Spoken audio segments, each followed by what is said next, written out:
নমস্কার শ্রোতা বন্ধুরা, গল্পের আঙিনায় আপনাদের সবাইকে স্বাগত জানাই। আশা করি আপনারা সবাই সুস্থ আছেন, নিরাপদে আছেন। আপনাদের সবার কাছে আমার বিনীত অনুরোধ, আপনাদের যদি আমার গল্প পাঠ ভালো লাগে তাহলে অবশ্যই আমার চ্যানেলটিকে লাইক, শেয়ার এবং সাবস্ক্রাইব করতে ভুলবেন না।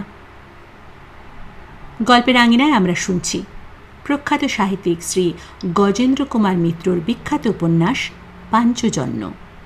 আজকে শুনব নবম পর্ব।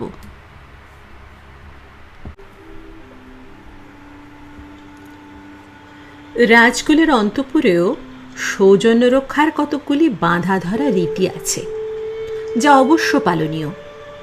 সে কথা জানেনও কৌরববধূরা। তত্রাচ তাঁদের প্রত্যেককেই সে সম্বন্ধে পুনশ্চ সচেতন করে দেওয়া হয়েছিল। এই সতর্কীকরণের জন্য বিশেষ সংবাদবাহিকা থাকেন। তিনি রাজা বা প্রধানা মহিষী বা অন্তঃপুরের কর্তৃস্থানীয়া। তার নির্দেশ প্রতিবধূ বা কন্যার কক্ষে কক্ষে গিয়ে জানিয়ে দিয়ে আসেন। এক্ষেত্রেও তার ব্যত্যয় হয়নি। যে বধূরা প্রধান প্রাসাদে থাকেন না, দুর্যোধন বা দুঃশাসনের পত্নীগণ, এই সব প্রধান কুমাররা স্বতন্ত্র গৃহে দাস দাস পরিজন নিয়ে পৃথক বাস করেন। তাদের জানিয়ে দেওয়া হয়েছিল তারা যেন ওই দিন পাণ্ডব পুরনারীদের অভ্যর্থনার জন্য স্নান প্রসাধন সমাপ্ত করে প্রাসাদে এসে অপেক্ষা করেন। কারণ পৃথক বাস করেন স্থানাভাববশত। মূলে তারা এই পরিবারের অন্তর্গত, প্রধানা মহিষী গান্ধারীর অধীন, অন্তত লোক দৃষ্টিতে তাই।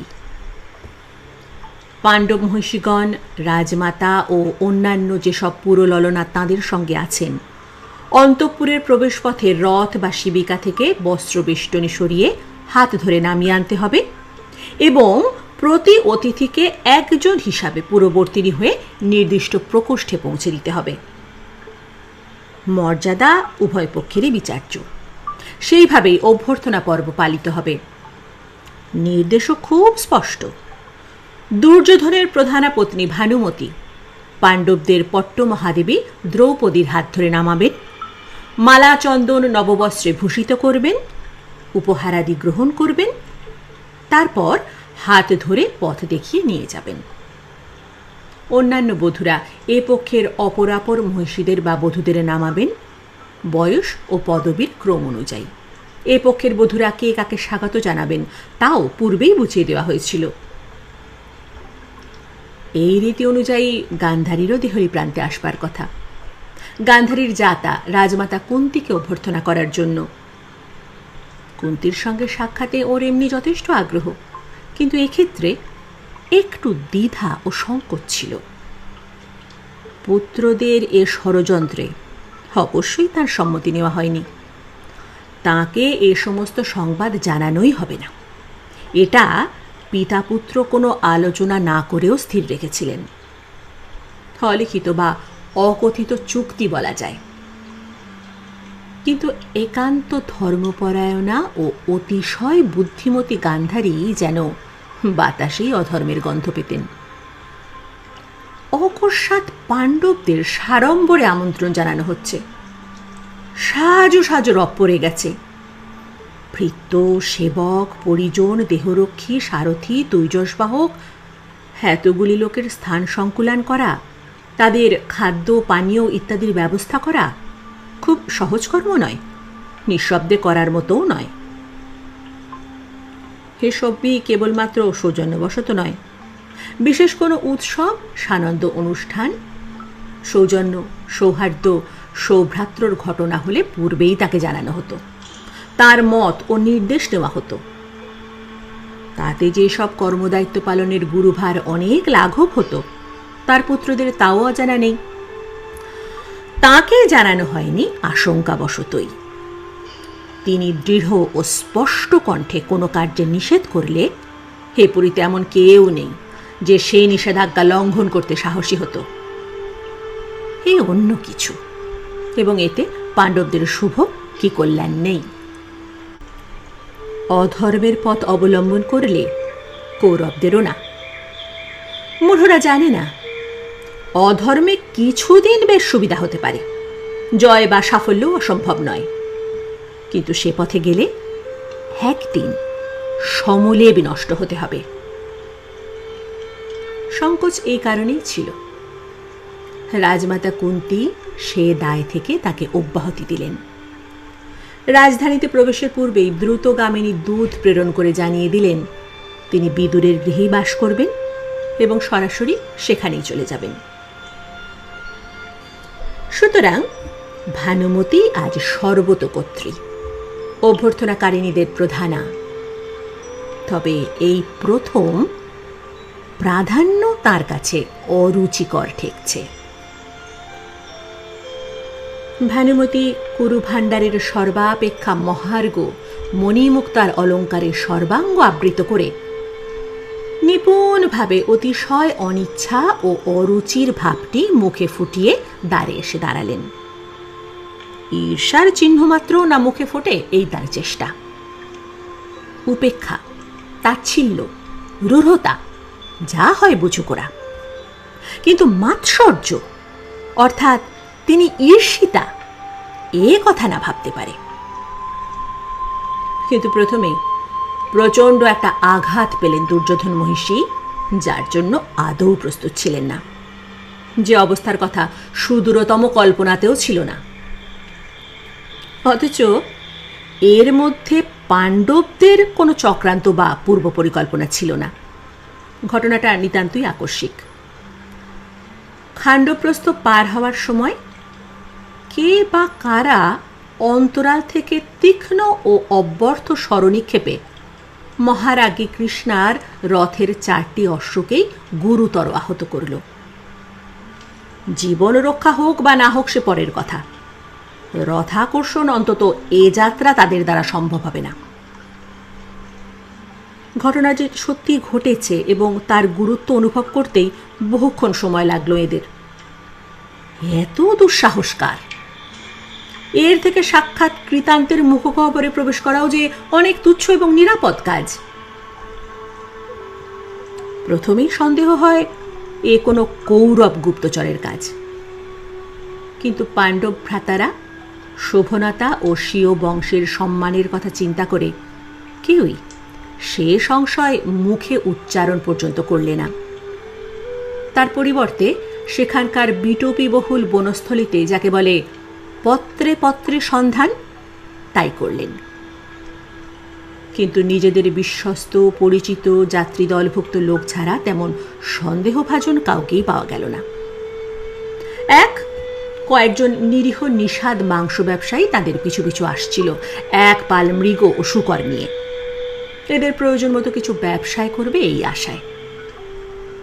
এত সাহস তাদের হবে এ কথা কারো মনে হলো না।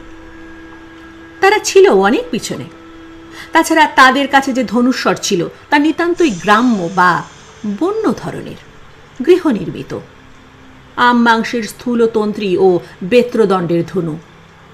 স্বর প্রভৃতিতেও কুত্রাপি কোনো নিপুণতার চিহ্ন নেই। যে সুতীক্ষ্ণ সায়কে রাজস্বগণ আহত হয়েছে তা নিঃসন্দেহে কোনো সুদক্ষ যান্ত্রিক দ্বারা প্রস্তুত, এবং অভ্যস্ত ও সুশিক্ষিত পটু ছাড়া এমন অব্যর্থ স্বরসন্ধানও সম্ভব নয়। অগত্যা অনুসন্ধান পর্বে ছেদ টানতে হয়েছিল। এখন প্রশ্ন, মহাদেবী কিসে যাবেন? অন্য কোনো শিবিকারোহিণীর সঙ্গে যাওয়া তার পক্ষে অশোভন, অমর্যাদাকর। রথ বা শিবিকা হয়তো একটা খালি করিয়ে নেওয়া যেতে পারে, তবে তা মহামহিষীর উপযুক্ত হবে না। অনেক চিন্তা ও আলোচনার পর মনে পড়ল, এই রাজযাত্রী দলের পুরোভাগে একটি হস্তি যাচ্ছে, সৌন্দর্য ও আড়ম্বরের লক্ষণ হিসেবে। হস্তিপৃষ্ঠে রাজজনচিত বরণ্ডকের ব্যবস্থা রাখা হয়েছে, কিন্তু আরোহী কেউ নেই। এ হস্তি রাজসূয় যজ্ঞে প্রাগ জ্যোতিষপুরের উপহার হিসেবে এসেছে। পর্বতাকার, বিরাট ও সুদন্তী এবং সুশিক্ষিত। সুসজ্জিত তো বটেই। ভীমসেন আদেশ করলেন, মহামহিষী কৃষ্ণা ওই গজপৃষ্ঠে আরোহণ করুন, তাতে তার মর্যাদা খর্ব হবে না। অসুবিধারও কোনো কারণ নেই। বরং তার অনুরূপ বাহন বলেই বিবেচিত হবে সকলের কাছে। আরোহিণীর জন্য যে বরণ্ডক আছে তা যথেষ্ট আরামদায়ক, বিস্তৃত ও মহার্ঘ বস্ত্রাবরণে নাতি ক্ষুদ্র গৃহতুল্য বলেই বোধ হবে। স্বচ্ছন্দে যেতে পারবেন। মনে হচ্ছে যেন ওর জন্যই কেউ পূর্বাহ্নে এ সম্ভাবনার কথা চিন্তা করেই এভাবে সুসজ্জিত করেছে। এ প্রস্তাবে আপত্তির কোনো কারণ খুঁজে পাননি কেউ। এর মধ্যে যে কিছু অতিরিক্ত দম্ভ প্রকাশ পেতে পারে বা অপরকে ক্ষুদ্র করার চেষ্টা বলে মনে হবে, তাও কারো চিন্তায় আসেনি। প্রাসাদান্তপরের প্রবেশপথের কিছু দূরেই সে বিপুলকায় হস্তিকে থামতে হলো, কারণ বহির্দ্বার রথ বা শিবিকার কথা চিন্তা করেই হয়তো নির্মিত হয়েছিল। এমন বিশালকায় বাহনের কল্পনা ছিল না। শিক্ষিত হস্তি অবশ্য পরিচালকের ইঙ্গিতে অতি সাবধানে বসে পড়ল, তবু সে প্রাবৃতকান্তি গজপৃষ্ঠকে স্ত্রীলোকের পক্ষে পর্বতাকারই বোধ হবার কথা।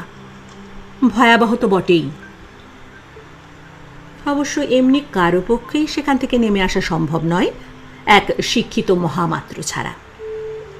সে ব্যবস্থাও ছিল। রজত নির্মিত এক সোপান শ্রেণী সঙ্গেই আসছিল। মহারাজ্ঞীর অবতরণের সুবিধার্থ তা আসনের সঙ্গেই একেবারে লাগিয়ে দেওয়া হলো। কিন্তু ভানুমতির অন্য সমস্যা। এক্ষেত্রে তাঁর করণীয় কি? হস্তিপৃষ্ঠ থেকে নেমে আসা পর্যন্ত অপেক্ষা করা, অথবা সেখান পর্যন্ত উঠে গিয়ে নামিয়ে আনা? রাজ আচরণবিদের নির্দেশ খুব স্পষ্ট। বাম হস্তে শিবিকা বা রথের প্রবেশাবরণী বস্ত্র অপসারণ করে দক্ষিণ হস্তে আরোহিণীর দক্ষিণ হস্ত ধারণ করে সসম্মানে নামিয়ে নিতে হবে। এ তো শিবিকাও না, রথও না। এক্ষেত্রে কি কর্তব্য? চিন্তা করা, অপেক্ষা করার সময় নেই।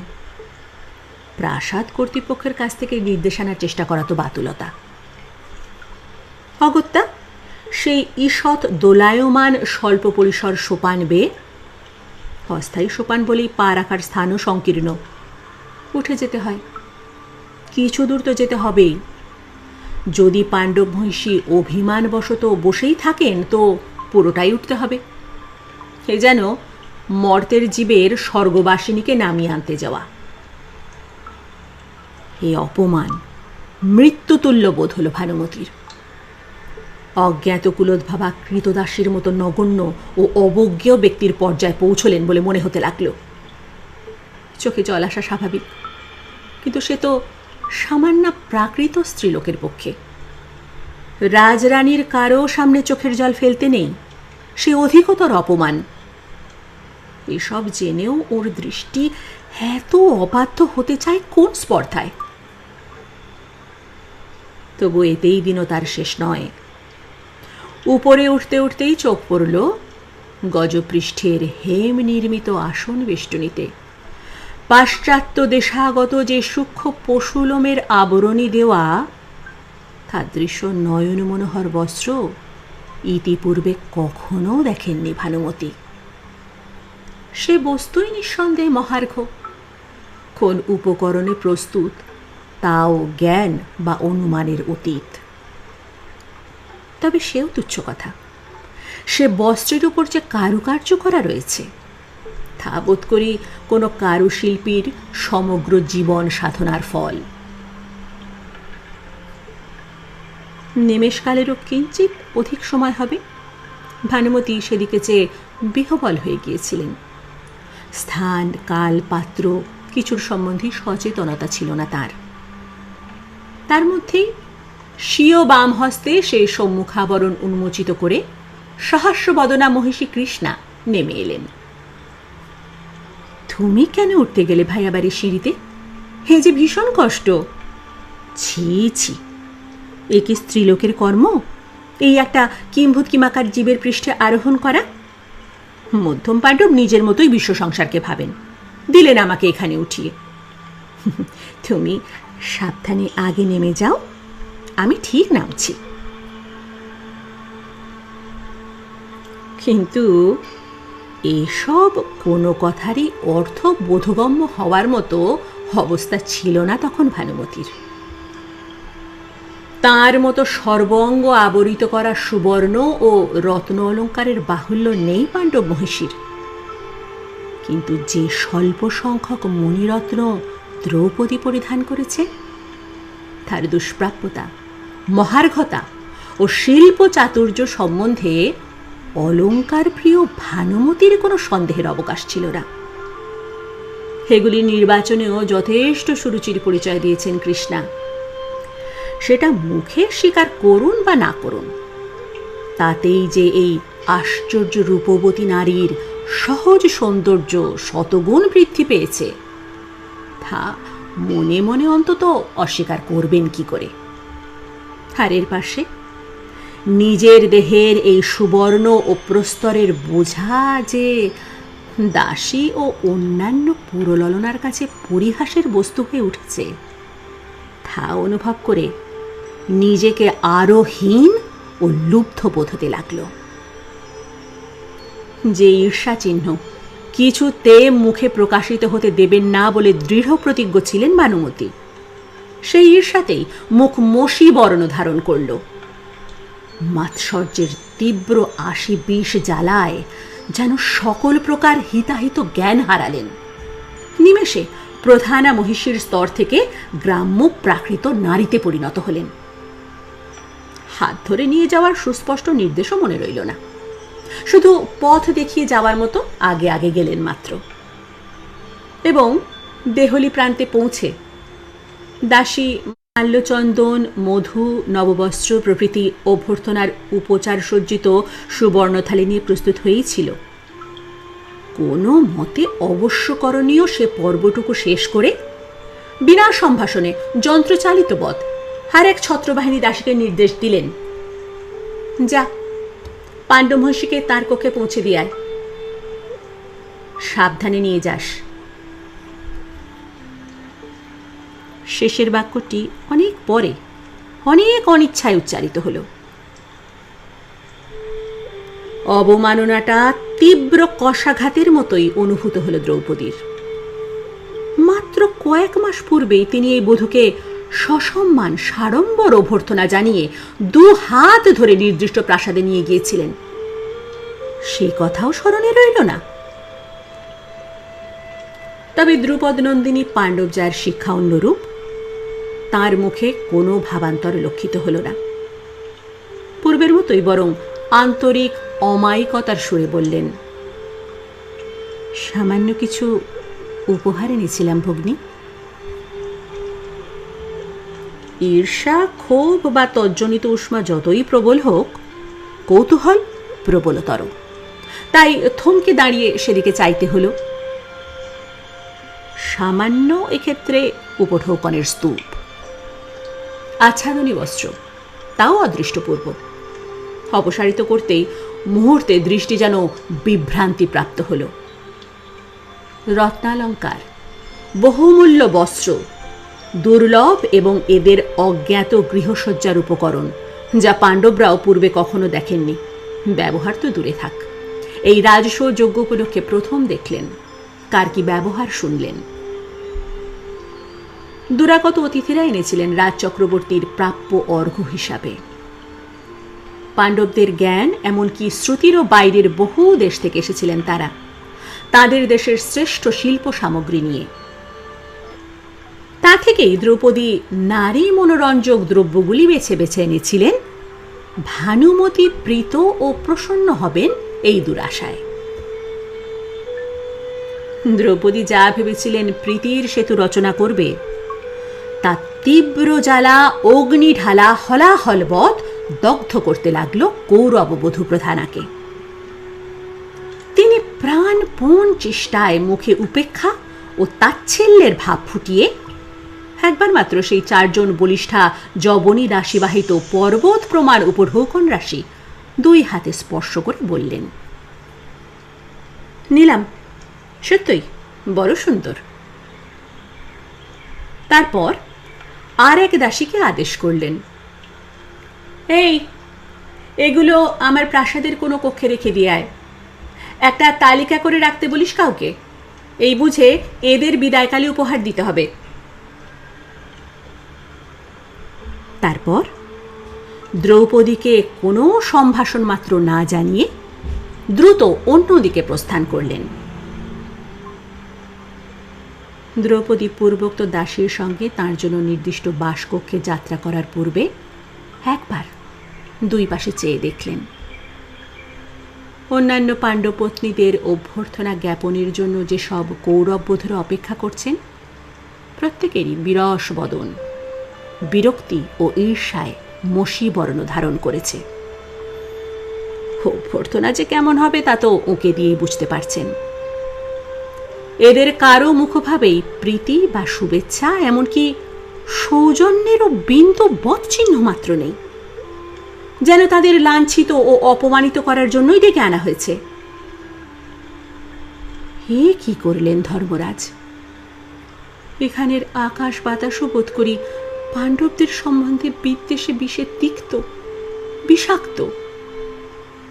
যুধিষ্ঠির নিজে এসে তো ভুল করলেনই, অধিকতর ভুল করলেন অন্তঃপুরিকাদের সঙ্গে এনে।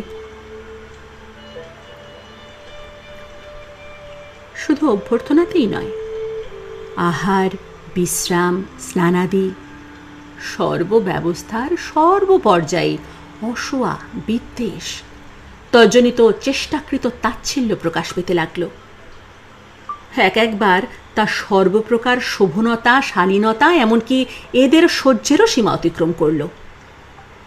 বোধ করি কৃষ্ণার কয়েকবারই মনে হলো তার শিবিকা বা রথা নিয়ে তিনি একাই ইন্দ্রপ্রস্থে যাত্রা করেন বা বিদুরের গৃহে জননী কুন্তির কাছে চলে যান। কিন্তু সৌজন্য বোধ যাদের সহজাত, অস্থিতে, মজ্জাতে, রক্তে মিশে আছে, তারা সহস্র অবমাননা সহ্য করেও অপর পক্ষকে আঘাত করতে দ্বিধাবোধ করে। দ্রৌপদীও তাই অতি কষ্টে নিজেকে সম্বরণ করে রইলেন। সন্ধ্যা উত্তীর্ণ হয়ে এলেও গৃহে প্রদীপ জেলে দেওয়ার কথা কারও মনে পড়েনি। দ্রৌপদীর নিজস্ব দাসীদের কোথায় কোন এক দূর প্রান্তে স্থান দিয়েছে এরা কে জানে। তাদের কেউই আসছে না। হয়তো এরাই বাধা দিয়েছে, আমাদের গৃহে আমাদের দাসী পরিচর্যা করবে এই অছিলায়। সেই প্রায়ান্ধকার কক্ষে প্রাণপণে চক্ষু প্রান্তাগত ক্রোধতপ্ত অশ্রু দমন করার চেষ্টা করছেন দ্রৌপদী। দ্বার প্রান্তে অন্ধকারের মধ্য থেকে যেন সেখানকার ছায়াই ঘনতর হয়ে মূর্তি ধারণ করে পাশে এসে দাঁড়ালো। কে? চমকে উঠলেন কৃষ্ণা। যে এসেছিল সে এবার সামনে এসে ওর পায়ে মাথা রেখে প্রণাম করল। মহাদেবী, আপনি আমাকে চিনবেন না। আমি এক নগণ্যা শূদ্রা দাসী মাত্র। দাসী? কার দাসী? কে পাঠিয়েছে? সে কথার উত্তর দিল না মেয়েটি। ঘোর কৃষ্ণবর্ণা, অনার্য কন্যা, কিন্তু তার কথাবার্তা বেশ মার্জিত মনে হলো। সে এবার ওর চরণ প্রান্তে একখণ্ড বস্ত্র রেখে বলল, আপনার কোনো হিতাকাঙ্ক্ষী বান্ধব পূর্বদেশাগত এই সূক্ষ্ম কার্পাস বস্ত্র পাঠিয়েছেন। 200 হস্তপরিমিত বস্ত্র, কিন্তু পরে থাকলে মনে হবে একটি মাত্র এক প্রস্থ শাড়ি। কাল প্রভাতে আপনি অতি অবশ্য এই বস্ত্র ধারণ করবেন। দ্রৌপদী অধিকতর বিস্মিত, কিছু বা সন্দিগ্ধ হয়ে বললেন, আমি রজস্বলা, এই অবস্থায় নববস্ত্র পরিধান যে নিষেধ। দাসীটি সবিনয় অথচ বেশ দৃঢ়তার সঙ্গে উত্তর দিল, আপদকালে কোনো কিছুই নিষিদ্ধ নয় মহাদেবী। কাল আপনাকে ঘোর বিপদের সম্মুখীন হতে হবে। ধর্ম যার আজ্ঞাধীন এমন এক ব্যক্তি এ বস্ত্র পাঠিয়েছেন। আমি যে শত্রুপক্ষের কোনো লোক নই বা বাতুলও নই, তার প্রমাণ এই অঙ্গুরীয়। দুই হাতে একটা কি বস্তু মেলে ধরল সে। দ্রৌপদী তা হাতে করে তুলে নিয়ে পশ্চিম বাতায়নের কাছে এনে তখনও যেটুকু আলোর আভাস ছিল তাতেই ভালো করে চেয়ে এবং ঘুরিয়ে ফিরিয়ে দেখলেন। তাঁরই অঙ্গুরীয়, কুমারী অবস্থার, পিতৃদত্ত। কিন্তু এ কেমন করে পেল? কই, তিনি যে কাউকে দিয়েছেন কখনো তা তো মনে পড়ছে না। হয়তো খুলে কোনোদিন কোনো পেটিকায় রেখেছেন। এ অঙ্গুরীয়ের কথা স্মরণে পড়লেও এই ভেবেই আশ্বাস লাভ করতেন। তিনি ফিরে আরো কিছু প্রশ্ন করতে যাবেন, দেখলেন সে দাসী নেই। যেমন এসেছিল ছায়ামূর্তির মতো ঘনায়মান অন্ধকারকে যেন ঘনতর করে, তেমনি সেই অন্ধকারে মিশে গেছে কখন। শুধু এই যে সমস্তটাই স্বপ্ন নয়, তার প্রমাণস্বরূপ সে বস্ত্রখণ্ডটি পড়ে আছে এখনো।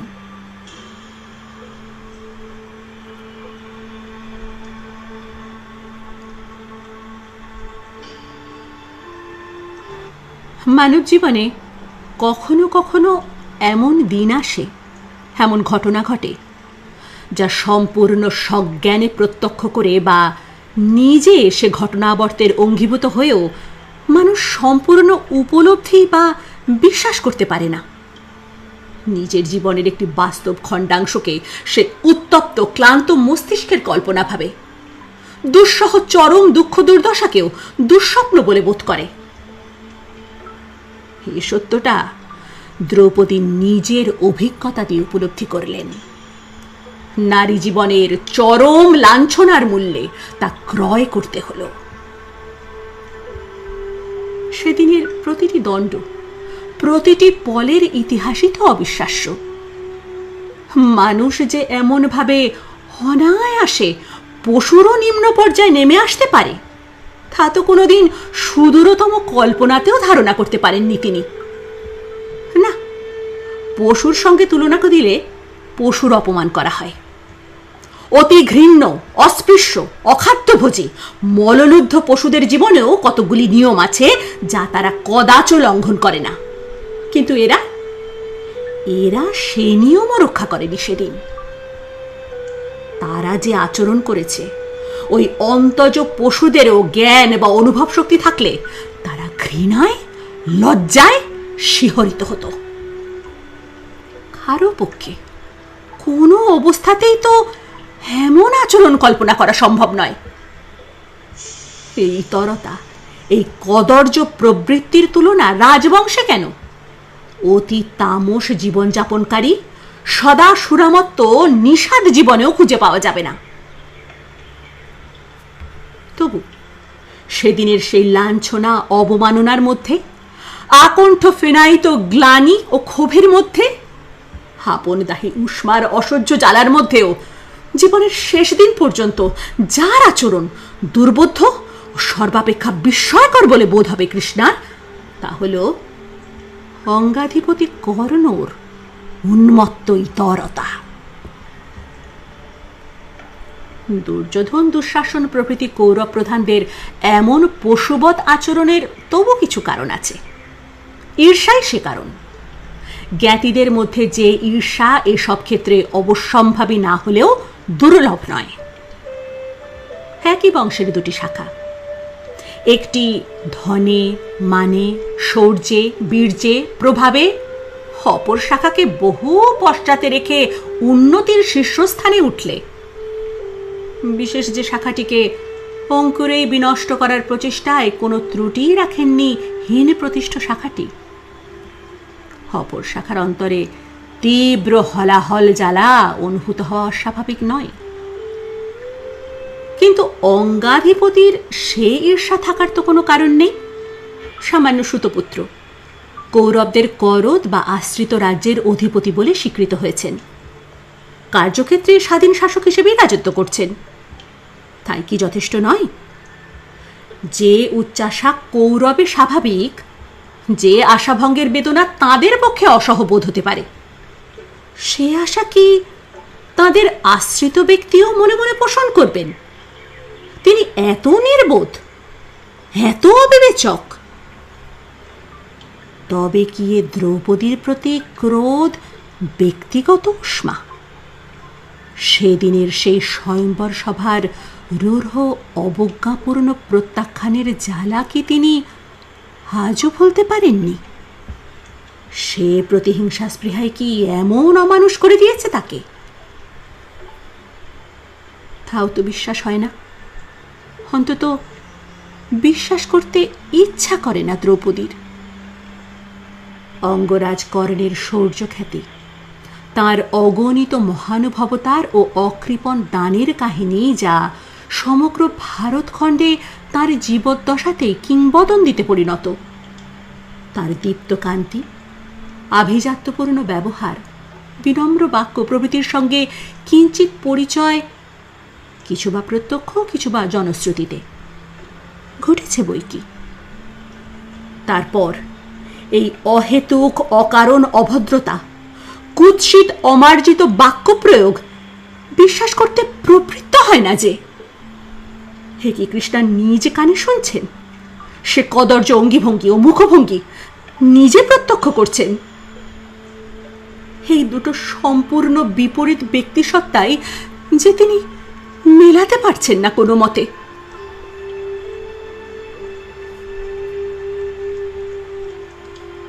প্রাভাতিক স্নান বন্দনাতি সমাপন হতে পাণ্ডব ভ্রাতাদের আহ্বান এসেছে দুধ ক্রীড়া সভা থেকে।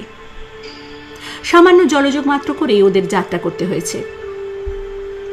তখন থেকেই পাণ্ডবদের পট্ট মহাদেবী তার কক্ষের বাতায়ন পার্শ্বস্থ আসনে বসে আছেন, অদূরে নবনির্মিত সভাহর্ম লক্ষ্য করে। সেদিকে চেয়ে চেয়ে তার কেবলই মনে হচ্ছে ওটা একটা ক্লেদাক্ত জীব, বিষাক্ত কোনো সরীসৃপের মতো। ওটা পিশাচপুরী, ওর প্রতি প্রস্তর খণ্ড বিদ্বেষের উপকরণে গ্রথিত, ওর প্রতি রন্ধ্রে সর্বনাশের ষড়যন্ত্র। যেমনই কৌরব প্রদত্ত তার বাসগৃহ, এর অন্ত ও বহিঃপ্রদেশের বায়ুমণ্ডল যেন লক্ষ সর্পের নিঃশ্বাসে বিষাক্ত। ইন্দ্রপ্রস্থের সভাগৃহ দানবে প্রস্তুত করেছিল, কিন্তু পাণ্ডবদের পুণ্যে ও সদিচ্ছায় সেখানে দেবতাদের আরাধনা সম্ভব হয়েছে, তাঁদের আবির্ভাব ঘটেছে। যজ্ঞাগ্নিতে নিবেদিতা হবি স্বয়ং ব্রহ্মণ্যদেব গ্রহণ করেছেন। কিন্তু মনুষ্য নির্মিত সভাগৃহে আজ দানবীয় লীলার নিপুণ আয়োজন। মিথ্যা ও স্বার্থ এখানের সমিত, স্বার্থ এখানে ঋত্বিক, ঈর্ষাই অগ্নি, অপরের সর্বনাশে এ যজ্ঞের সিদ্ধি। এ আয়োজন আজ শেষ পর্যন্ত নারকীয় পৈশাচিক ঘটনাতে পরিসমাপ্তি হলেও বিস্মিত হবার কিছু থাকবে না। অস্বস্তির সীমা থাকে না, বাহিরের নিশ্চলতা বা স্থৈর্যের মধ্যে ঝঞ্ঝাক্ষুব্ধ সমুদ্রের অস্থিরতা। এমন মানসিক উদ্বেগের সঙ্গে দ্রৌপদীর পূর্ব পরিচয় নেই। অসুচি অবস্থায় ইষ্ট বন্দনা চলবে না, স্মরণমাত্র বিধেয়, সুতরাং পূজা পাঠের কোনো আবশ্যকতা নেই। আহার্য এসেছিল, অবজ্ঞার দান। বিদ্বেষ বিষ তিক্ত বোধে তা গ্রহণে প্রবৃত্তি হয়নি। পূর্বরাত্রিও প্রায় অনাহারে অতিবাহিত হয়েছে, অনিদ্রাতেও বটে। রাত্রি জাগরণে আরক্ত উপবাস ক্লান্ত নয়না দ্রৌপদী আবদ্ধ বেণী আলুলায়িত কেশা এক বস্ত্রা অবস্থায় সেই এক স্থানে বসে আছেন, অজ্ঞাত অমঙ্গল আশঙ্কায় কণ্টকিত হয়ে। অজ্ঞাত অর্থাৎ বিপদ কোন পথে কি বেশে আসবে তা জানা নেই, কিন্তু অমূলক নয় একেবারেই। এই জ্ঞাতি শত্রুগণ শুদ্ধমাত্র কৌতুক ক্রীড়া বা অলস ব্যসনের উদ্দেশ্যে পাণ্ডবদের এখানে আহ্বান করেননি। এরা কোনো ইষ্টবুদ্ধির দ্বারা প্রণোদিত নন। এদের স্নেহ, প্রীতি, আত্মীয়তাবোধ কিছু মাত্র নেই, কখনোই ছিল না। পাণ্ডবরা যখন পিতৃহীন, বাস্তবিক পক্ষে ধৃতরাষ্ট্রের আশ্রিত, তখনও ছিল না। বিষ প্রয়োগে, অগ্নিতে দগ্ধ করে নানাভাবে হত্যার চেষ্টা করেছে কৌরবরা। আজ সর্বোচ্চ শক্তিধর, সর্বাপেক্ষা সম্মানিত, সকলের ভীতি উৎপাদক সম্রাট পদে অধিষ্ঠিত পাণ্ডবদের প্রতি সুপ্রবৃত্তি থাকবে, এমন ধারণা বাতুল ছাড়া কেউ করবে না। এরা বিবেককে স্বীকার করে না, ধর্মকে উপেক্ষা করে, নিজেদের ইচ্ছার সঙ্গে যুক্তি গ্রথিত করে গুরুজনদের উপদেশ নিষেধাজ্ঞা লঙ্ঘন করে। জ্যেষ্ঠ রাজনীতিবিদদের বুদ্ধির অপেক্ষা নিজেদের কূটবুদ্ধি ও পাপ প্রচেষ্টায় আস্থা বেশি। সুতরাং যথা সর্বস্ব তো যাবেই, সর্বশান্ত হয়েই কালপুরী থেকে নিষ্ক্রান্ত হতে হবে, তা ভারত সর্বেশ্বরী দ্রৌপদী জানেন। কিন্তু তা ছাড়াও আরও কি অনিষ্ট হবে, আরও কোন কোন উপায়ে এরা দীর্ঘদিনের সঞ্চিত বিদ্বেষ, হীনমন্যতা এবং অধুনা প্রবল প্রজ্বলিত মাৎসর্যাগ্নির শোধ তুলবে, বহু চেষ্টাতেও ঠিক সেটা কল্পনা করতে পারছেন না বলেই তার এই অস্বস্তি, উদ্বেগ। রাত্রির নিদ্রা ও প্রভাতের আহার তাকে ত্যাগ করেছে। সংবাদ পৌঁছানোর আয়োজন আছে। সহদেবকে অনুরোধ করে দ্রৌপদী সেই ব্যবস্থা করেছেন। অগ্রজদের তুল্যই দ্রৌপদীর প্রণয়মুগ্ধ হওয়া সত্ত্বেও এই কনিষ্ঠ স্বামীটির মন থেকে গুরুজন বোধজনিত সম্ভ্রমের ভাবটা যেতে চায় না কিছুতেই। এমনকি কৃষ্ণাকে প্রণয়ালিঙ্গনে বদ্ধ করেও যেন তিনি সহজ বা স্বচ্ছন্দ হতে পারেন না। স্বামীর প্রাপ্য একান্ত বশ্যতা ও শ্রদ্ধা পূর্ণ মাত্রায় গ্রহণ কি উপভোগ করতে পারেন না। জ্যেষ্ঠা ভ্রাতৃবধূ জ্ঞানে মধ্যে মধ্যেই আর্যা ও দেবী সম্বোধন করতে যান। হয়তো সে শব্দের একাক্ষর উচ্চারিত হবার পর কৃষ্ণার উচ্ছ্বসিত কৌতুক হাস্যে সম্বিত ফেরে আত্মসংবরণ করে নেন। এই অলোক সামান্যা সুরলোকবাসী ঈপ্সিতা নারীরত্ন যে সত্যই তাঁর রমণী হয়েছেন, এটা ওকে বক্ষলগ্ন দেখেও বিশ্বাস হতে চায় না, ধারণায় আনতে বিলম্ব হয়। বিশেষ দ্রৌপদীর গাম্ভীর্য, সহজাত কর্তৃত্ব শক্তি, সর্বদিকে প্রখর দৃষ্টি ও প্রখরতর বুদ্ধি, বিরক্তি সঞ্জাত অবস্থায় বজ্রাগ্নির মতো রোষদীপ্ত দৃষ্টি ও কঠিন ভ্রুভঙ্গি দেখে সমীহ না করেও পারেন না। সহদেবের এই মনোভাব, এই দুর্বলতা দ্রৌপদী জানেন। হেও জানেন যে এই কারণেই ওর মনস্তুষ্টি করার জন্য তিনি সদা ব্যস্ত। কৌরবদের অন্তঃপুরে প্রবেশ করার পর থেকে স্বামীদের সঙ্গে ওর সাক্ষাৎ হয়নি। ঋতুস্নান করার পূর্বে সাক্ষাৎ করাও নিষিদ্ধ। কিন্তু পত্রালাপে অসুবিধা নেই। দ্রৌপদী সেই সুযোগ নিয়েই সহদেবকে একটি অনুরোধ লিপি পাঠিয়েছেন, যাতে তিনি দুটি বুদ্ধিমতী, প্রত্যুৎপন্ন মতিত্ব সম্পন্না সুদক্ষা সংবাদবাহিকা নিয়োগ করেন, যারা এক দণ্ড অন্তর ক্রমান্বয়ে তাকে সভাগৃহের সংবাদ পৌঁছে দিয়ে যাবে। সহদেব পত্র প্রাপ্তিমাত্র সে ব্যবস্থা করেছিলেন। শুধু তাই নয়, এই বিশেষ দূতীরা যাতে অবাধে সভাগৃহে গমনাগমন করতে পারে সেজন্য প্রবেশাধিকারের সাংকেতিক শব্দও জানিয়ে দিয়েছিলেন। সে সংবাদ নিয়মিতই আসছে। তার কোনোটাই শুভ নয়, হাস্যাসদায়ক তো নয়ই। যুধিষ্ঠির কেবলই পরাজিত হচ্ছেন। দুর্যোধন ক্রীড়ার আহ্বায়ক এবং পণ সরবরাহক হলেও তাঁর প্রতিভূরূপে অক্ষপাতন করছেন সৌবল, শকুনি। তিনি যে সহজ সত্যপথে ক্রীড়া করছেন না, কপটতার আশ্রয় নিচ্ছেন, সেই বিষয়ে যুধিষ্ঠিরের সংশয় মাত্রও নেই। তাঁর সে নিশ্চিত বিশ্বাস তিনি অব্যর্থ ভাষায় প্রকাশও করেছেন। তত্রাচ এ ক্রীড়া থেকে নিবৃত্ত হননি। হক্ষের নেশা, তাকে মোহগ্রস্ত করছে। সেই তথ্যই বোধ করি অদ্যকার চরম দুঃসংবাদ, অন্তত দ্রৌপদীর কাছে। এর মধ্যেই তিনি নিয়তির নির্মম ইঙ্গিত দেখতে পাচ্ছেন। পরমা নিয়তির অতল অন্ধ আহ্বান। যুধিষ্ঠির প্রথম পণ রাখেন তার কণ্ঠস্থ বিশ্ব অদ্বিতীয় কুবেরেরও ঈর্ষা আনয়নকারী অমূল্য মণিহার। দুর্যোধন কি রাখলেন তা নির্দিষ্ট করে বলেননি, শুধু বলেছিলেন, আমার বিস্তর মণিরত্ন আছে, তুমি জয়লাভ করলে পণের অভাব হবে না। অবশ্য তার পণ নির্ধারণের আবশ্যকও হল না, কারণ কাপট্য পারঙ্গম শকুনি নিমেষপাত মাত্র সময়ে সে পণ জিতে নিলেন।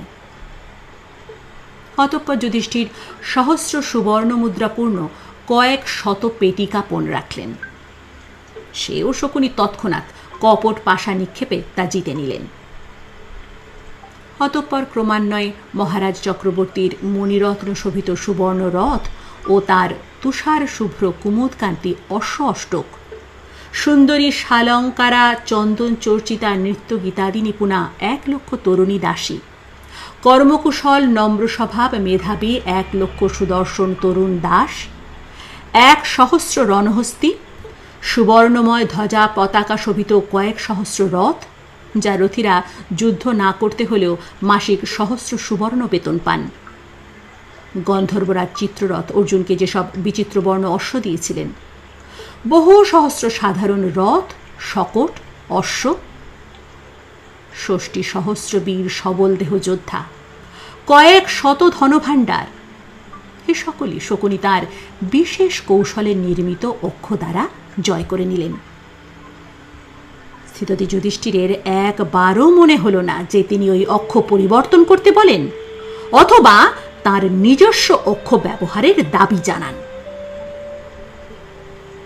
ক্রীড়ার গতি ও ধর্মরাজের মোহমত্ততা দেখে নিতান্ত নিয়তিসৃষ্ট বিভ্রান্তি ছাড়া যাকে আর কোনো আখ্যা দেওয়া যায় না, সভাস্থ বয়স্ক ও প্রাজ্ঞ ব্যক্তিরা চিন্তিত হলেন। যারা ধর্মভীরু সৎ প্রকৃতির লোক, তাঁরা এই প্রত্যক্ষত কপট ক্রীড়ার পরিণাম বুঝে ভবিষ্যতের মহা সর্বনাশ কল্পনায় চঞ্চল হয়ে উঠলেন। শেষে বিদুর আর থাকতে না পেরে ধৃতরাষ্ট্রকে বললেন, মহারাজ, আপনার ঘোর বিপদ উপস্থিত, এ সময় আপনি উদাসীন থাকবেন না। স্মরণ করুন, এই দুর্যোধন ভূমিষ্ঠ হওয়া মাত্র গোমায়ুর মতো রব করেছিলেন। তখনই জানি এ জাতক ভারত বংশ ধ্বংস করবে। গুরুরাজ, নিজের দেহের কোনো অংশ অচিকিৎসভাবে বিষাক্ত হলে তাও তৎক্ষণাৎ ত্যাগ করতে হয়। আপনি জানেন, অন্ধক, যাদব আর ভোজবংশীয়রা তাঁদের আত্মীয় কংসকে ত্যাগ করেছিলেন। তাঁদেরই নির্দেশে শ্রীকৃষ্ণ কংসকে বধ করেন। মহারাজ, আপনি আদেশ দিন, অর্জুন দুর্যোধনকে বধ করলে কৌরবগণ ও এ রাজ্য অমঙ্গলমুক্ত হবে।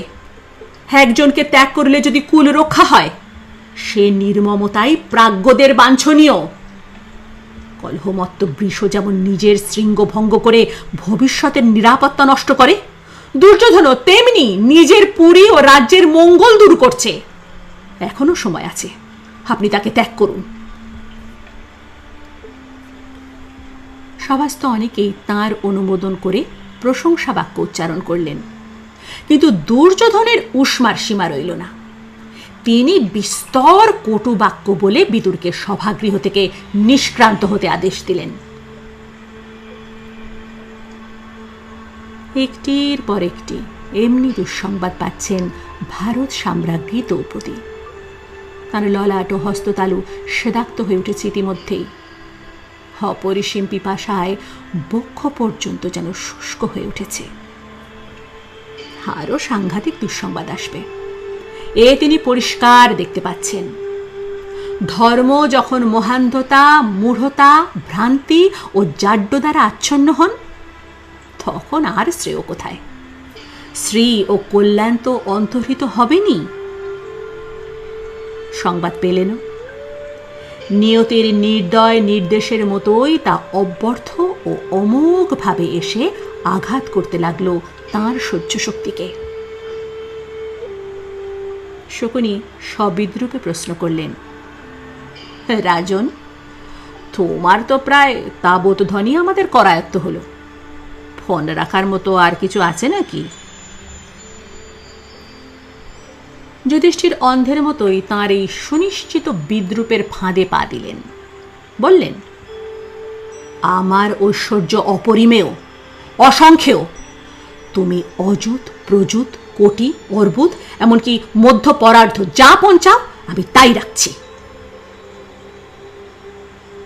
সেও যখন এক নিমেষে স্বামী বদল করল, তখন যুধিষ্ঠির বললেন, পরনাশা থেকে সিন্ধুনদ পর্যন্ত বিস্তৃত ভূমিখণ্ডে আমার যে গো, মেষ, মহিষ প্রমুখ পশু সম্পদ আছে, এবার তাই পণ রাখলাম। অতঃপর রাজ্যের যা অবশিষ্ট পণযোগ্য সম্পদ ও নরনারী, তাও যখন গেল, তখন ভ্রাতাদের অঙ্গের মহামূল্য অলঙ্কার পণ রাখলেন। কিন্তু পুষ্পদণ্ডের দ্বারা যেমন প্রবল বন্যার জলে বাধা দেওয়া যায় না, তেমনি এই অবশিষ্ট সামান্য পণে সর্ববিনষ্টির আসন্নতাকে প্রলম্বিত করা গেল না। ধন, ধেনু, রথ, অশ্ব, দাস, দাসী সব গেল, অবশিষ্ট পঞ্চভ্রাতা।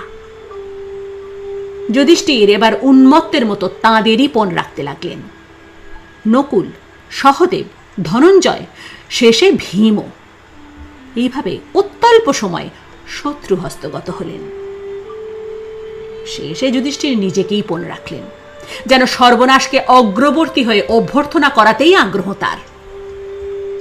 সে পণও কৌরব পক্ষের সভাসদ, পারিষদ, তোষামতকারীদের বিপুল হর্ষধ্বনির মধ্যে জিতে নিলেন শকুনি।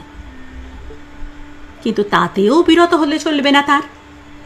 এরা পথের ভিখারি হয়েছে, তাদের দাস হয়েছে, কিন্তু অবমাননার চূড়ান্ত হয়নি এখনো। অন্তঃপুরের মর্যাদা বিনষ্ট করতে না পারলে তা হবেও না। শকুনি ভ্রু কুঞ্চিত করে ব্যঙ্গ ভরা কণ্ঠে বললেন, এবার আর তো কিছুই পণ রাখার মতো রইল না তোমার। এক বাকি আছেন তোমাদের প্রেয়সী পাঞ্চাল নন্দিনী। থা লোকে বলে স্ত্রী ভাগ্যে ধন। দেখো তাকে পণ রেখে ভাগ্য পুনরুদ্ধার করতে পারো কিনা। যুধিষ্ঠির আর দ্বিধা মাত্র করলেন না। কর্তব্য অকর্তব্য চিন্তার অবকাশ নিলেন না, ন্যায় নীতির অনুশাসন চিন্তাকে বিচার করলেন না, তৎক্ষণাৎ সেই পণই রাখলেন এবং পরাজিত হলেন। শকুনি, তাও জিতে নিলাম। এই বাক্য উচ্চারণ করা মাত্র সমস্ত সভা অকস্মাৎ কিছুক্ষণের মতো প্রায় প্রস্তরীভূত ও নিস্তব্ধ হয়ে গেল। তারপর সভাস্থ প্রবীণ ও পক্ষপাত শূন্য সমস্ত লোক এক বাক্যে ধিক ধিক এই দুটি শব্দ উচ্চারণ করলেন। যে সকল করদ ও মিত্ররাজ্যের অধিপতি উপস্থিত ছিলেন, তারা লজ্জায় ও ক্ষোভে মাথা হেঁট করলেন। ভীষ্ম, দ্রোণ, কৃপ প্রভৃতি প্রধানদের প্রচুর সেদ নির্গত হতে লাগল। দ্বার প্রান্তে অপেক্ষমান বিদুর বারবার মস্তকে করাঘাত করে হাহাকার করে উঠলেন। কেবল ধৃতরাষ্ট্রই আর মনের বাহ্যিক সৌজন্য আবরিত করতে না পেরে ব্যগ্রভাবে প্রশ্ন করতে লাগলেন, আমাদেরই জয়লাভ হলো তো? আমরাই জিতলাম তো? শকুনি উত্তর দিলেন, নিশ্চয়, আপনি বিজয়োৎসবের আদেশ দিন। যাজ্ঞসেনী এখন আমাদের পণে কৃতাদাসী। দুর্যোধন পূর্ব লাঞ্ছনা, দৈন্য প্রতিশোধ, উল্লাসে ও গর্বে একবার নিজের গুম্ফ মার্জনা করে নিয়ে বিদুরকেই ডাকলেন আবার। কর্তা, আপনি যাজ্ঞসেনীকে এখনই এ সভায় নিয়ে আসুন, তিনি আমার পদ সেবা করবেন। বিদুর ক্রুদ্ধ হয়ে বললেন, মূঢ়, বিকৃত ব্যক্তির কোনো সম্পত্তি থাকে না, যুধিষ্ঠিরের এ পণ রাখার কোনো অধিকার নেই। এ তোমার বিজয় লাভ নয়, নিদারুণ পরাজয় মাত্র। বিষধর সর্প তোমার সম্মুখে ফনা বিস্তার করেছে, তুমি তাকে কুপিত ও উত্তেজিত করে অতি শোচনীয় মৃত্যুকে আহ্বান করছো। তুমি মৃগ হয়ে ব্যাঘ্রকে লাঞ্ছিত করতে চাইছো, মেষ শাবক হয়ে সিংহের গহ্বরে প্রবেশ করে স্পর্ধা প্রকাশের অভিলাষী হয়েছ। এভাবে মৃত্যুর দিকে ধাবমান হয়েও না, সে তো আছেই, অনিবার্য। তাকে আহ্বান করে এনে লাভ কি? তুমি যে বাক্য উচ্চারণ করেছ তা শ্রবণেও মহাপাপ। মূর্খ, এখনো নিজেকে সম্বরণ ও সংযত করো, আমি তোমাকে সতর্ক করছি। দুর্যোধন অধিকতর রুষ্ট হয়ে দ্বারদূত এক প্রাতিকামীকে ডেকে আদেশ দিলেন। খত্তা বিদুর কেবল নিজ কুশল চিন্তা ও আমাদের অবনতি কামনা করেন। তোমার কোনো ভয় নেই, তুমি গিয়ে আমাদের দাসী দ্রৌপদীকে এখানে নিয়ে এসো, তিনি আমাদের সেবা করবেন। প্রাতিকামী লজ্জায় অধোবদন হয়ে আশঙ্কায় কম্পিত হতে হতে গিয়ে অত্যন্ত দীন ও অনুতপ্তভাবে অগত্যা পাঞ্চালীকে সে আদেশ নিবেদন করল। পাণ্ডব কুললক্ষ্মী দ্রৌপদীরও সর্বাঙ্গ কম্পিত হচ্ছিল, তবে সে কোনো শঙ্কায় নয়, ক্ষোভে ও রোষে। কারণ কিছু পূর্বে তিনিও এ সংবাদ পেয়েছেন। তিনি ক্ষোভ রুদ্ধ কণ্ঠে শুধু বললেন, প্রতিহারী, মনে হচ্ছে তুমি কৌরবদের দূত রূপে প্রেরিত হলেও আমার সম্বন্ধে করুণাত্র। আমার অনুরোধ, তুমি একবার সভায় ফিরে যাও, ধর্মরাজকে প্রশ্ন করো, তিনি কি পূর্বে নিজেকে পণে রেখে পরাজিত হয়েছেন, না তার পূর্বে আমাকে পণে রেখেছিলেন? নিজে পরাজিত হবার পরও কি আমাকে তার পণে রাখার অধিকার ছিল? প্রাতিকামী ন্যায়ের এত সূক্ষ্ম ও কুটিল নীতি অবগত নয়। সে কিছুক্ষণ বিহবলের মতো দাঁড়িয়ে থেকে সভায় ফিরে গেল এবং যুধিষ্ঠিরের মুখের দিকে না চেয়ে প্রশ্নটি উপস্থাপিত করল। যুধিষ্ঠির পূর্বেই অধোমুখে নির্জীব জড় পদার্থের মতো বসেছিলেন, সেইভাবেই স্থির হয়ে বসে রইলেন। এ প্রশ্ন তাঁর কর্ণগোচর হল কিনা বোঝা গেল না। উত্তর দিলেন দুর্যোধনই। অসহিষ্ণুভাবে বলে উঠলেন, তার যা কিছু প্রশ্ন তা তিনি সভায় এসে নিজেই করুন। যাও, নিয়ে এসো তাকে। প্রাতিকামী বেতনভোগী ভৃত্য, আদেশ পালন ব্যতীত তার গত্যন্তর নেই। সে আবারও পাংশু মুখে স্খলিত পদক্ষেপে ফিরে এসে পাঞ্চালীকে যুধিষ্ঠিরের নিরুত্তরতা ও দুর্যোধনের আদেশ জানাল। দ্রৌপদী উষ্মায় ও অপমানবোধে অগ্নিশিখার মতোই মূর্তি ধারণ করেছেন। সেদিকে চেয়ে যারা তাঁর শাসনকর্ত্রীর রূপেই অভ্যস্ত তারা অবশ্যই ভীতবোধ করবে। পাঞ্চাল নন্দিনী কিন্তু কোনো কটু বা কুবাক্য বললেন না, বরং ধীরভাবে মিনতির ভঙ্গিতেই বললেন, প্রাতিকামী, আমি অনুনয় করছি, তুমি আরও একবার সে সভায় যাও। যদিচ তার প্রতি অনুপরমাণু পাপ বুদ্ধি, স্বার্থ ও বিদ্বেষ দ্বারা গঠিত, তবু আশা করছি কিছু সদ্বুদ্ধি সম্পন্ন ব্যক্তি সেখানে উপস্থিত আছেন, যারা ন্যায় নীতির মর্যাদা সম্বন্ধে অনবহিত নন। আমার প্রশ্ন তাঁদেরই কাছে, তুমি তাঁদেরই জিজ্ঞাসা করে এসো, আমি কৌরবদের বিজিতা কিনা, ওদের এ আদেশ করার কোনো অধিকার আছে কিনা। প্রাতিকামীর অবস্থা শোচনীয়।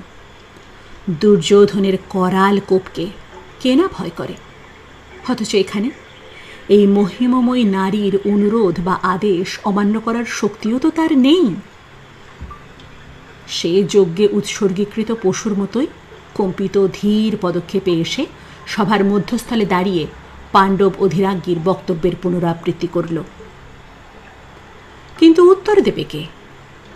ভীষ্ম, দ্রোণ প্রভৃতি প্রবীণগণ সকলেই লজ্জাবনত শিরে নীরব থেকে ললাটের ঘর্ম মোচন করতে লাগলেন। অর্জুন স্বীয় অধরষ্ঠ দন্তে পিষ্ট করে উচ্ছ্বসিত রোষবহ্নির বহির্পথ রুদ্ধ করার প্রচেষ্টায় ওষ্ঠ দুটি রক্তাক্ত করে তুললেন। ভীম নিষ্ফল ক্ষোভে শত্রুর পরিবর্তে কক্ষকুট্টিমের প্রস্তরখণ্ডেই মুষ্টাঘাত করতে লাগলেন বারবার। শুধু যুধিষ্ঠির পানীয় প্রার্থনা ছলে স্বপক্ষীয় এক বিশ্বস্ত অনুচরকে কাছে ডেকে তাকে দিয়ে গোপনে বলে পাঠালেন, পাঞ্চালী যেন এই রজস্বলা এক বস্ত্রা অবস্থাতেই সভামধ্যে এসে ধৃতরাষ্ট্রের কাছে করুণা ভিক্ষা করেন। দূত গিয়ে সে নির্দেশ নিবেদন করাতে এতক্ষণ পরে যেন দ্রৌপদীর নয়নকোণের উদ্যত বজ্র বিদ্যুতাগ্নি নির্বাপিত হয়ে সেখানে বর্ষণ শুরু হল। তিনি বাষ্পরুদ্ধ কণ্ঠে বললেন, ওই পাপিষ্ঠরা কত কি লাঞ্ছনা করবে তা এখনো জানি না, কিন্তু আমার ক্ষত্রিয় ভর্তা এই প্রস্তাব পাঠিয়ে যে অপমান করলেন আমাকে, এমন আর কেউ কোনো দিন করেননি। আমার ভাগ্যকেই ধিক।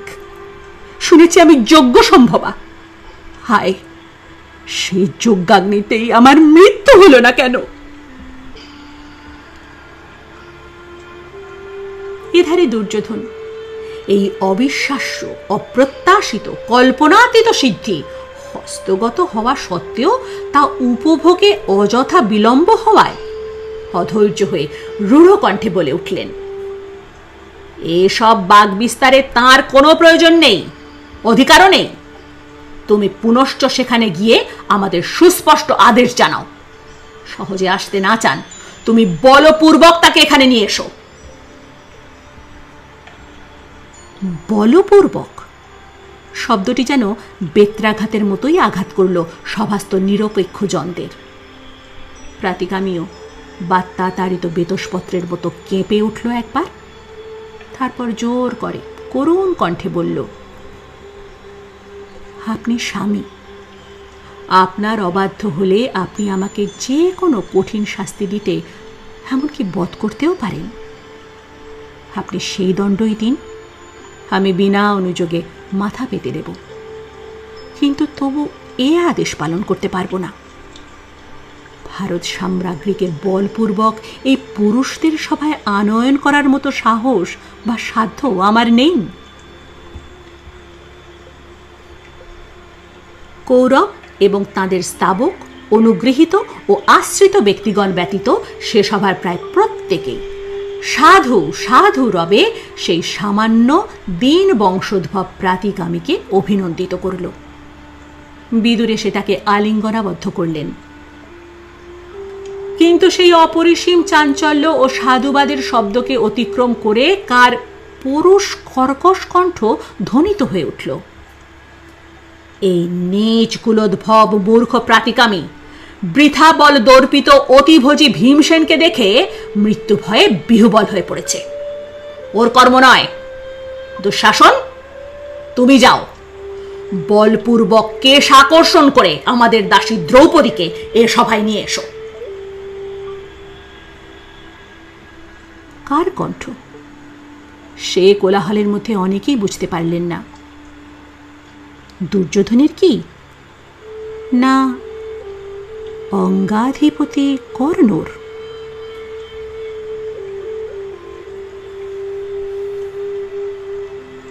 শেষ হল প্রখ্যাত সাহিত্যিক শ্রী গজেন্দ্র কুমার মিত্রর বিখ্যাত উপন্যাস পাঞ্চজন্যর নবম পর্ব। গল্পটি শুনে আপনাদের যদি ভালো লেগে থাকে তাহলে অবশ্যই এই ভিডিওর নিচে একটি লাইক দিয়ে যেতে ভুলবেন না। সেই সঙ্গে আমার চ্যানেলটিকে সাবস্ক্রাইব করে পাশে থাকা বেল আইকনটি প্রেস করে রাখার অনুরোধ রইল, যাতে গল্পের আঙিনায় নতুন কোনো গল্প আপলোড হলে অথবা চলতি গল্পের কোনো নতুন পর্ব আপলোড হলে তার নোটিফিকেশন সঙ্গে সঙ্গে আপনাদের কাছে পৌঁছে যায়। আর আমার ফেসবুকের বন্ধুদের কাছে অনুরোধ রইল আমার পেজটিকে ফলো করার জন্য। আপনারা সবাই ভালো থাকুন, সুস্থ থাকুন, এই শুভকামনা জানিয়ে আজকের মতো বিদায় নিচ্ছি। নমস্কার।